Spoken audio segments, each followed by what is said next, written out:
All right, welcome everyone. It's the Noahide Laws. Again, I want to welcome everyone. It's class of Noahide Law. Last week about forbidden relationship, right? Who's permitted to, who is forbidden to, etc. and why. So now we're going to speak. Now we're going to speak about marriage, right? Marriage, pre-marriage, etc. So, as we mentioned, we saw the forbidden relations, right? Forbidden relationships. Certainly precautions with intermingling, interaction between men and women. And we mentioned about the movie When Harry Met Sally, right? That you can never be friends over here with the opposite sex. It just, things get in the way. Physicality gets in the way. So the source for marriage, as we mentioned, Genesis chapter 2, verse 24. And that is, therefore a man should leave his father, his mother, cling to his wife. Thou shalt be one flesh. So again, what's the ultimate relationship between a man and a woman? So there are five of 6 punishable prohibitions, right? Prohibitions and relations from this one verse, but it also says a man should cling to a wife, which means that a man should not cling to another man, even though we have a Torah prohibition in that Leviticus chapter 18. Now, we could ask, okay, since the Torah says a man must cling to his wife, does that apply to non-Jews? Right? Does it apply to Noahides over here? So we learned earlier, way back when, anything stated before Mount Sinai only applies to non-Jews, to Noahides, if it's repeated at Mount Sinai. Right? That we learned from Sanhedrin 59a, and this is a fundamental principle. An absolute fundamental principle. So if marriage is mentioned in Sinai, then the repetition would be sufficient, would be enough proof over here. Now this concept applies to everybody. So it says in Deuteronomy chapter 22, verse 13, so it tells me when a man takes a wife. So this whole tractate, the Talmud tells me, this whole tractate called Kedusha, identifying and analyzing all the post Mount Sinai references to marriage, right? So this is pretty crucial, because if that's true and this is repeated, that would mean it applies to Noahides. Now, question is, okay, we don't have any definitions over here, right? So we have to see how this applies. What the implications are. So we said the verse in Genesis chapter 2, verse 24, therefore a man's going to leave his father and mother, cling to his wife, they become one flesh. Now, that would mean marriage. And marriage applies to Noahides. Now, there are positive, negative implications. What's the positive implication? They're committed legally in a relationship. It's ideal. It's ideal for Noahide men and women, right? That's a positive thing. What's the negative implication? The negative implication is non-committal, undefined, non-consensual relationships. That is definitely not ideal. Comes along the Ramban, and the Ramban tells us on this verse that it's forbidden to be promiscuous. Licentiousness forbidden. Right now, the question is, how far does that go? Does it mean that it's just not ideal? Does it mean it's a moral imperative? Or do we say it's actually permitted? right? Let's say premarital sex, prostitution, these things. So the negative implication, a little bit broad, right? A little bit broad to say, okay, it's going to specifically mean this or that. So again, we have to see some other factors over here. Now, there are enough things we're going to see that may not be forbidden, let's say, to an Noahide, but as a moral imperative, right? I think morals have gone out the window. I don't think there's any question about that. But, okay, so a non-Jew is going to be a Noahide. They have a higher standard of what they should do. Not everything's permissible, right? And even if it would be, who says it's good? Maybe it's just a, what's the word, a moral imperative over here. So now there are a few other things we have to keep in mind. One, the obligation of living in the world. Because it says Isaiah chapter 45, verse 18. The Lord, creator of heavens, he is the God, he formed the earth, did not create it for emptiness, he fashioned it to be inhabited. Now, what does that mean, to be inhabited?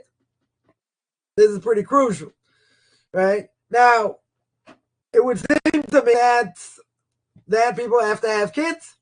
You don't inhabit the world. World won't function. So the Talmud tells us in Gittin 41.8, 41b, there was a case of a Canaanite indentured servant granted partial release. Right? Granted partial release means that Canaanites served you as a servant over here, so that they don't have the status of a Jew or a non-Jew. Right? Halfway, I don't know, I guess we call it some sort of way conversion. Partially non-Jew, partially Jew. But once they're released from servitude, the Canaanite now has status in all respects. So the question over here is, what about the non-Jew who's granted an incomplete release? I mean, so they don't have the status of a Jew. What's their status? Right? What would be their status? So the Gemara says, we have a doubt. We have a major doubt over here. Tosfos over there, to Gittin and Bava Basra 38, and Rashi, other commentaries explain that this half-free status, right, kind of doesn't make any sense. Right? Very much, what's the word, untenable. Right? It's not going to be able to continue. Right? Meaning, a person can't marry a Jew or a non-Jew. Because they have the status of both in certain ways. Right? You can't fulfill your obligation of living in the land. Right? Meaning, living in the world, making the world settled in size. What are they going to do over here? They have partial character traits, let's say, like a Jew, partially like a non-Jew. So what are they supposed to do? They're neither here nor there. Right? So we see that living in the world, 100% obligation for Noahide, settling the world. Now, what does that come under? What law category? What of the Noahide laws is this command going to come under?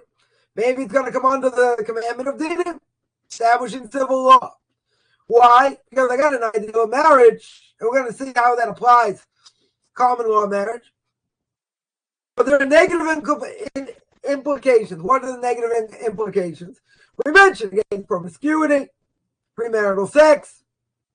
So there's a general obligation to avoid this, because that is going to destroy society. Well, guess what? That's the world we live in today.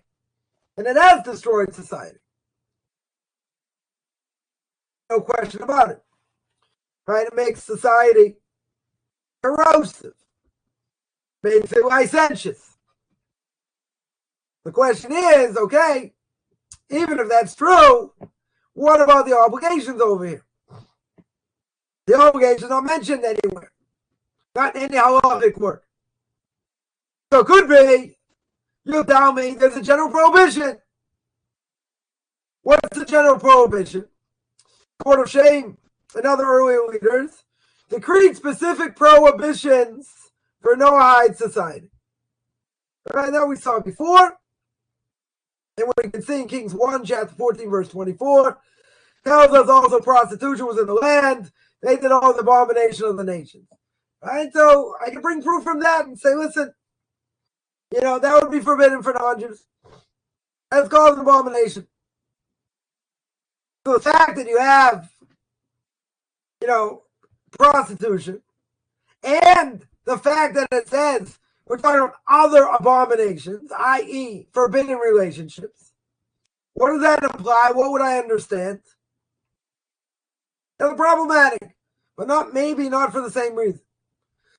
So if prostitution reached the point where just things went absolutely crazy when living in this world or establishing the world, that would also destroy the idea of marriage, right? Total demolish this idea of marriage, which is in rapid decline today, right? It's certainly better to live together because the person gets married, they probably got almost 60% chance of getting divorced, right? But the abominations, what do we say before? What do we say?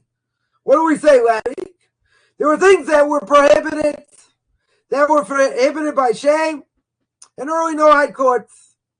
So therefore, they're called abominations. They're social abominations, morally reprehensible. Right? A person should never act this way. What's it say? What does it say over here? It says prostitution was in the land of the nations. Now, prostitution is forbidden. But interesting, it's not called an abomination. Why? So you say, well, it's technicality. It's already prohibited. It's already prohibited over here. If it's already forbidden, you don't have to tell me it's an abomination. I know it's forbidden. So these things, premarital sex, prostitution, right? What's the problem? Maybe we're going to say they're not necessarily forbidden. We mentioned maybe it's a moral imperative.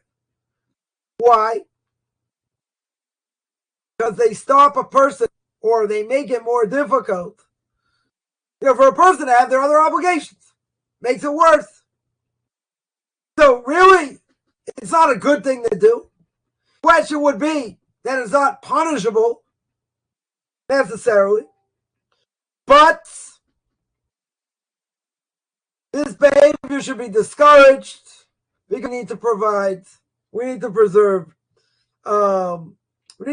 society. So if you let this run amok and you don't deride it, you don't come out against it, so to speak, we see what the end result is. In society, it's a disaster. An absolute disaster. It gets so far where, maybe we'll get into this discussion, another time, but, society goes so far. They make such crazy decisions. However it's done, person has to, figure out which bathroom to walk in. That's insanity. That is total insanity. Someone told me, I grew up, in Boston, they're teaching second, third graders this stuff. That's insane. Tell you, 6-year-old kid, 6-year-old boy, how do you know you're a boy? How do you know you want to stay a boy? Maybe you like to dress up like girls. Right? That's insanity. That destroys society. That's what it does. I mean, this is well beyond, what destroyed the Roman Empire. Anyone know what destroyed the Roman Empire? What destroyed the Roman Empire was absolute decadence. That's what destroyed it. Laziness, decadence. America, they're not that far behind. Not at all. It's just, they want to make that's, everyone should be able to do what they want to do. Can't say anything against it, God forbid. If you're homophobic, you'll be, I don't know, not that open-minded. Okay, we don't have to be open-minded. I never claimed, everyone knows I'm not open-minded. We think the way the Torah wants us to think. but we can't leave our mind open until our brains fall on the floor. That's crazy. It's absolutely crazy. You're going to change the norm of what the norm has been since the beginning of time. And that's just, it's mind-boggling. It's a mind-boggling thing. So now, what's the status of marriage for Noahides? Right? So the Rambam, he talks about marriage, Sanhedrin 57b to 58b, marriage before Mount Sinai. So the Rambam says in the laws of marriage, chapter 1, halacha 1, prior to Mount Sinai, Noahides became married via a two-stage process. It's a two-stage process. What's a two-stage process? And again, there's also not necessarily the ideal, but a minimal requirements that will affect marriage of a Noahide. So what are the two factors? One is they agree to become married. They have to be biblically permitted to each other. Right? That's one thing. And no bond of marriage exists between parties who may not marry each other on a biblical level. In other words, can't be a forbidden relationship. Right? In other words, you can't have forbidden relationship between non-Jews, right? Whatever that forbidden relationship is, we spoke about it last week. Certainly not between Jews and non-Jews. No one can marry another against their will. Also pretty important. Right? Many of the commentaries say. Can't force someone. Not only that, you got to be mature enough to understand the seriousness of the commandment. Right? Therefore, what's the minimal age? Certainly no less than the age of obligation, i.e. 12, 13, right, so to speak. Right? And the question is, okay, what that age is. That we're going to discuss. Right? What that level of maturity is, what that level of understanding is. So, if a man and a woman not capable enough for marriage, then allowing them to marry is terrible. It's going to be bad for society. Right? No question about it. They're not ready. They're not mature. It's going to be a disaster. So, know how to make these decisions. You should make them for themselves. But again, you have to have some sort of standard. You can't just be ownerless. People can't just do whatever they want. Consenting adults to a point. But what does that mean? They have to understand what they're in for. Right? They also have to understand the prohibitions, obligations over here. For example, a woman, when she gets married, it's not an open relationship. That's forbidden. Right? In other words, she becomes prohibited to all other men. She's only permitted to her husband. Also, a man's got obligations. He's got obligations to his wife. Now, technically speaking, according to the Torah, does a Noahide man have an obligation to his wife? For a Jew, right, to sign a marriage document. What's the marriage document? You have to give her a house. Doesn't matter you own it or not. You have to give her a house, clothing, conjugal rights. Right? You have to give her relations. Now, what about a Noahide man? He doesn't have these obligations.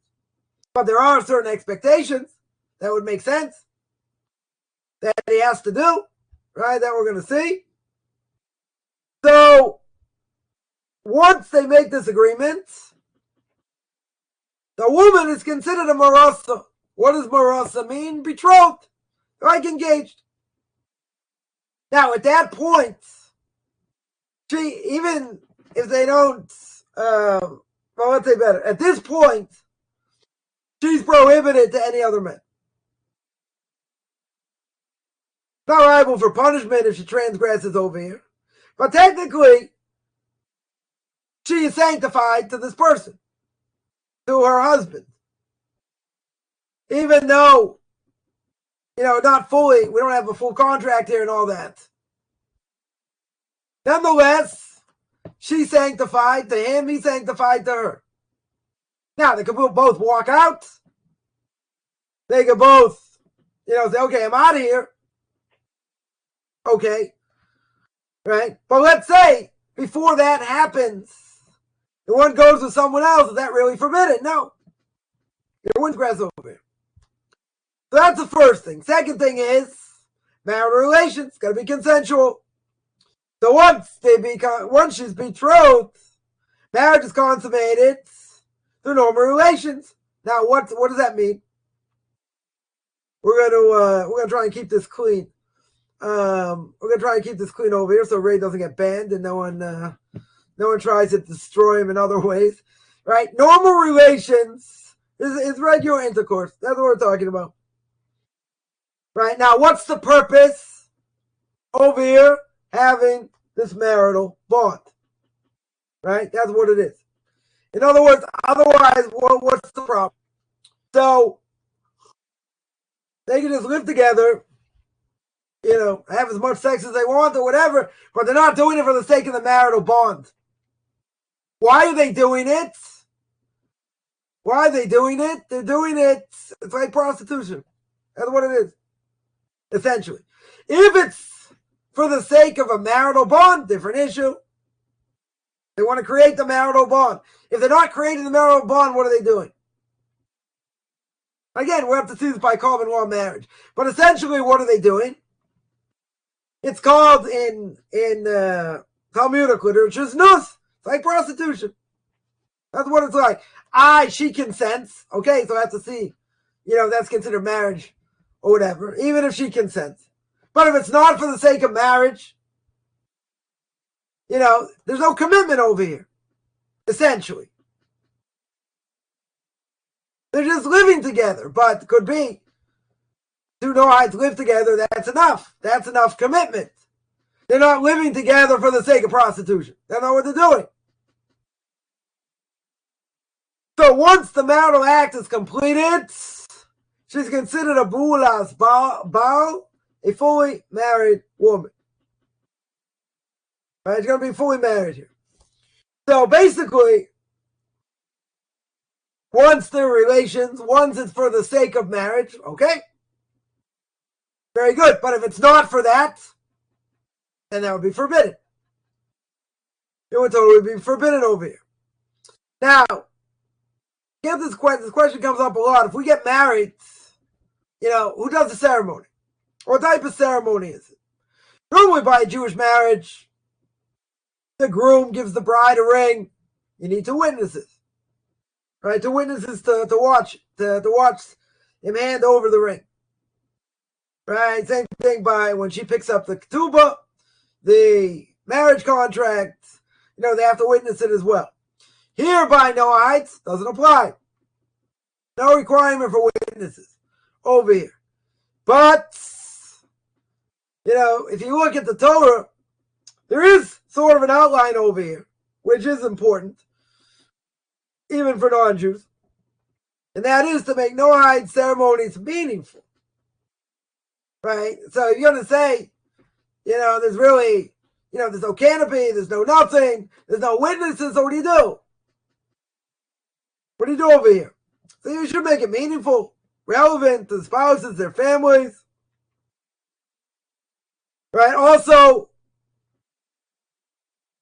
the process of marriage changes the status, right? Changes the status of the people. So therefore, there should be some service. Why not? There should be some service to show that their status is changing. And that is witnessed. Now, could a person just go in front of a justice of the peace? Do it that way? You could. You definitely could. But if you want to make it more meaningful, okay, let's see. Let's see. Can the Noahides get married under a chuppah, or we call a wedding canopy?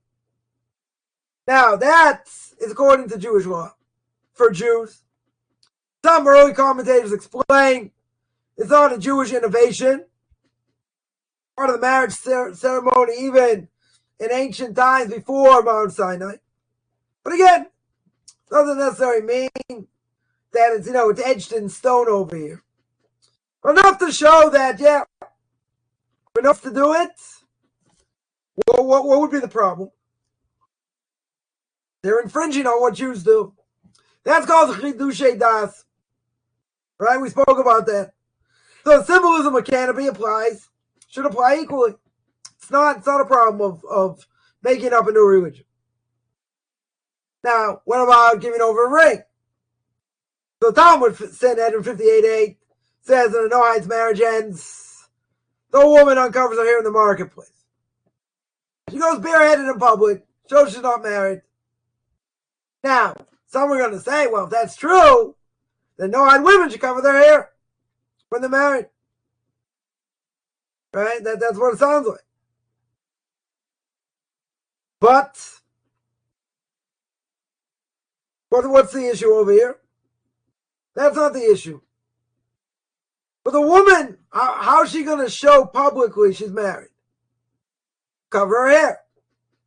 Right? It's not a question of she's got an obligation like a Jew to cover her hair. But it's a sign. It's a sign she's got a married status. So, if that would be the case, then covering her hair wouldn't accomplish anything. Because what would they say? Why is she covering her hair? Certainly not to be a Jew. Why is she covering her hair? She's covering it because it's a sign she's married. But a wedding ring, certainly in America, other places, would accomplish that. So they wear rings. You know, if you ever come in contact with Orthodox Jews, who wears the ring in the family? The woman. The man has to give her something of value. Right? So he gives her a ring. Now, in some modern Orthodox communities, they have what they call a double ring ceremony. He gives her a ring, she gives him a ring. Right? You know, in other Orthodox communities, not done. Men do not wear rings. Today, rings are considered, women's clothing. Men do not wear women's clothing. Tell me way back when, men had signet rings and this and that. Okay. No, even if men wear rings today, even if they do, it's a sign of the times. Yeah, men get a ring, to show they're married. Okay. Right? We still don't do it. We don't do it. So, wearing them in public, good sign. Good sign to show that they're married. Their status is different. Now, what about a ketubah? What about a marriage document? There are obligations over here. We said before, it's got to be full consensus, right, of both parties. So, how are you going to guarantee the parties going to keep them, this and that? They write them down. Right? They write down vows, acknowledge them to each other. And what should be written down? Prohibitions. Prohibitions created by marriage. The obligation of marriage, that's, a pretty serious thing. So you could write a whole thing over here like we have here. Mutual agreements. Right? On this day of the week, this day of the month, blah, blah, blah, the city of whatever. The groom, whoever he is, says to his bride, be my wife according to the laws of Noah. This commanded to the world in ancient times, reaffirmed through the hand of Moses at Sinai. I pledge to keep and accept all the expectations, obligations, husband to wife, any prohibitions. Create me becoming your husband, build a home together, divine vision of Yishuv HaAretz, of living in the world, etc., and civilizing the world according to God's will. Right. So on this day,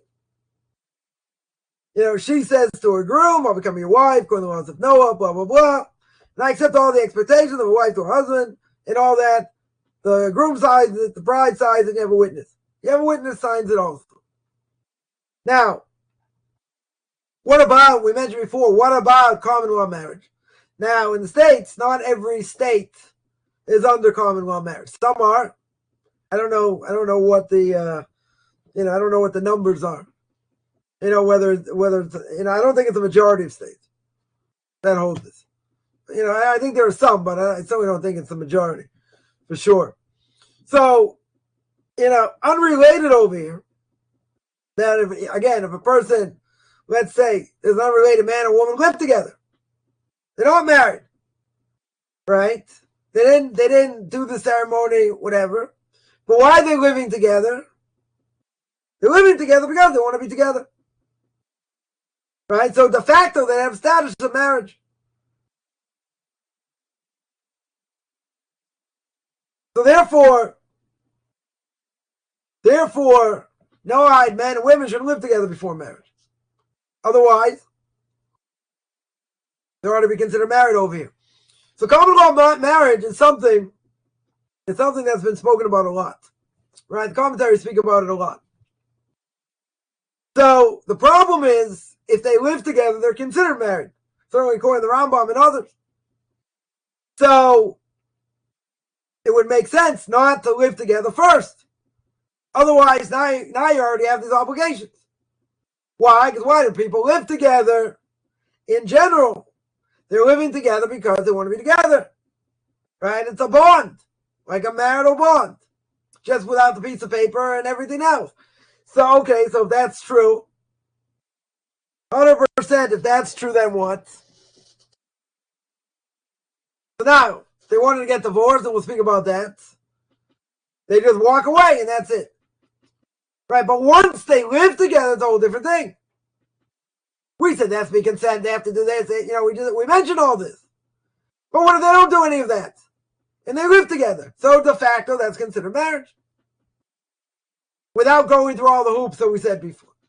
That's considered marriage, they're living together. Right? So there was a case. I think I mentioned this before. There was a case with William Hurt. Anyone remembers the actor William Hurt was living together with somebody, I think in South Carolina, one of these places. And, he walked away and they, had a few kids, whatever it was. She wanted half his money. And he said, I'm not giving you half my money. Like, forget it. I'll support you. I'm not giving you half my money. So what did she claim? Common law marriage. Common law marriage. They live together. Why do they live together? They live together, not just to have fun. They live together to have kids. Right? For, civilizing the world. Settling and civilizing the world. So, according to this, he walks out, she should get half. She should get half. If I remember correctly, I think she got something. She got a settlement, but she didn't get half. I don't think she got half. But if it's really common law marriage is exactly what we're saying here, then, then he should give her. That'd be his obligation. He gives her half. Half of what he has. Unless they made some other agreement before. Unless they made some prenup before. Right? But common law marriage is binding. It'll be binding over here. Because why are they together? We said there's only two reasons. Two potential reasons. Either they're doing it for the sake of marriage and to settle the land. Right? Civilizing the world and settling the world. Or they're just having fun and she's like a prostitute. Right? Those are the only two things. I don't mean to be vulgar here. Right? Those are the only two things. Right? So it's not for the latter, then it's definitely for common law marriage. They're definitely together as part of marital bond. But if they don't jump through the hoops we said before, de facto, that's what it is if they live together. Certainly, that's what the Rambam holds. Others hold as well. So we're saying over here, if that's already done, okay, what's done is done. Do you have to go through a ceremony now? No. You have to give her a ring? No. You have to write up an agreement? No. It's done. Everything is done. Right? So they agreed. They essentially agreed on all these things. Even if it's not written up and it's not signed, which doesn't necessarily have to be. This is all extra. So they're finished. They don't have to do anything over here. So pointing out, for this reason, it's not advisable for them to do it. I'll get married. But what if they don't care? They don't want to go through all these hoops, and they don't want to do this. Fine, they can live together, right? But if you want to make it special, you want to have a canopy, you want this, you want to write up this document. It's a lot more meaningful. True, 100% true. But they don't want to do it. They're not interested in doing it. They don't want to have this party, whatever. That's what they do. So if that's what they do, then that's it. 100%. That's the de facto status of marriage. Or betrothal, whatever you want to call it. That's what it is. There's a lot written on this. There's a lot written on this by the Rambam and other commentaries. But if that's what you do, then you don't go through all the steps we said before. So, I don't know, maybe you save money. You save money, you save time. But that's the purpose of being together. If the purpose is not for that, then yeah, that's forbidden. That's a whole different story. But the assumption would be, you gotta be careful when we make assumptions here. But the assumption would be, when they're living together, that's why they're living together. Because they want to create this bond. Right? They want to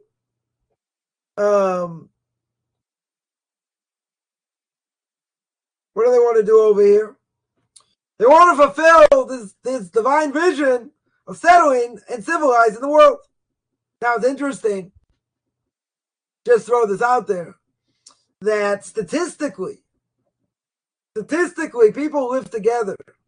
Let's say they decided they want to go through this document, they want to give the rings, they want to do all this stuff.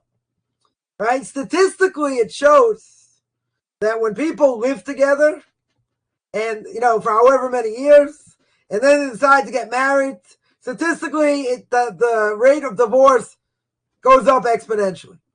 If we're going to say it's 52%, 55%, 60%, the divorce rates of people who live together is like over 70%. Now, the $1.5 million question, because I always up the ante, maybe $2 million question. The $2 million question is, why should that be? You're living together for years, right? Okay, so now you get a document that says I got obligations. Oh, that might take the fun out of it, so to speak. So, says Rabbi Miller, blessed memory. Rabbi Miller, one of the Torah giants of the last generation. Rabbi Miller says, you're not destroying, a good romance? Get married! Why? Because if you're living together, as William Hurt did, and he had a couple kids, okay, maybe he did it for the sake of marriage, who knows? He got up and he left. He just walked out. When a person has a document, a legal and binding document, which a non-Jew doesn't have to do. They don't have to do according to the state if they don't want. According to, country law, they don't have to do that. If they want to, they can. Right? At the same time, once you got that piece of paper, now I got obligations. And it's certainly harder for a guy to commit than a woman. And this is why the guy has to give the ring. Right? He has to give something of value. Certainly in the Jewish ceremony. Now, if things go sour, and now they're going to get divorced, divorce is on the books. So if divorce is on the books according to the Torah, he's going to give a bill of divorce. But if he doesn't give a bill of divorce, even if they go through a secular divorce, whatever it is, civil divorce. So what happens? She can't get remarried. If she wants to get remarried, he has to give her a bill of divorce. Now, people will jump up and down and say, why? Why don't, give her the power to get divorced. Let her initiate it. What's the problem? The problem is, who's got a harder time to commit, a man or a woman? A man.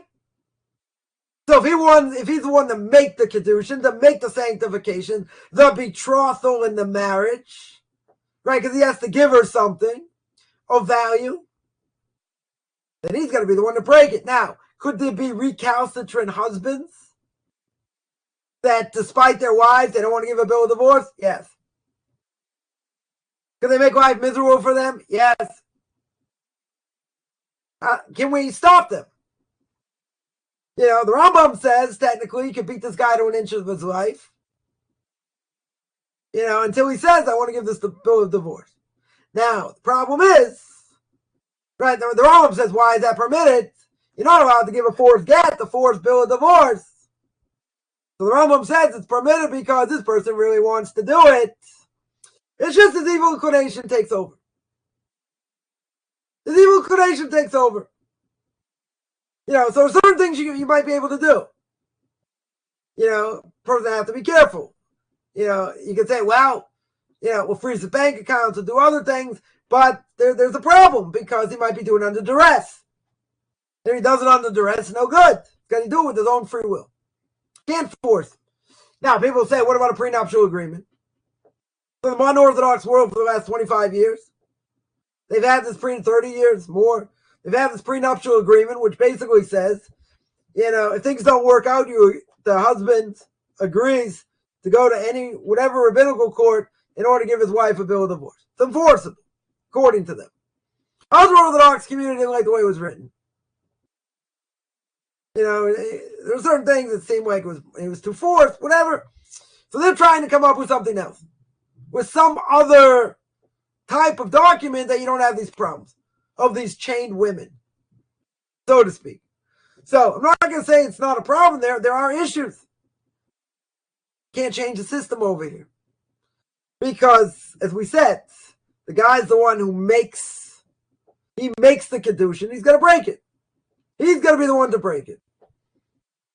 So we can't change the system. Now, could there be people that balk the system and say, just to despite you, I'm not going to do that. You won't, I'm going to chain you. You won't get married. They could do that. They could abuse the system. It's not what the system is made for, but it could happen. Definitely could happen. So there are, I heard many people speak about how they do this, how they try and get this, get these men to give a bill of divorce, right? Not so easy. People are stubborn and whatever. So I just wanted to point that out as well, and how that works by common law marriage. Yeah. So any questions? Any questions on that about marriage implications, common law marriage? Any questions on any of that?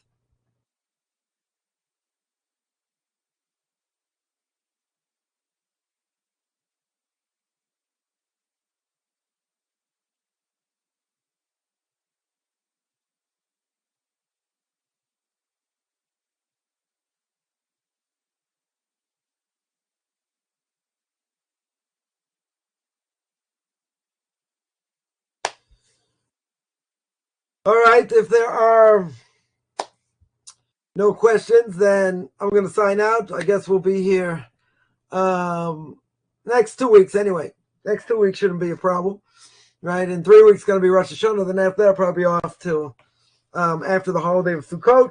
So we'll mention that, I guess. We'll speak about that, I guess, next week.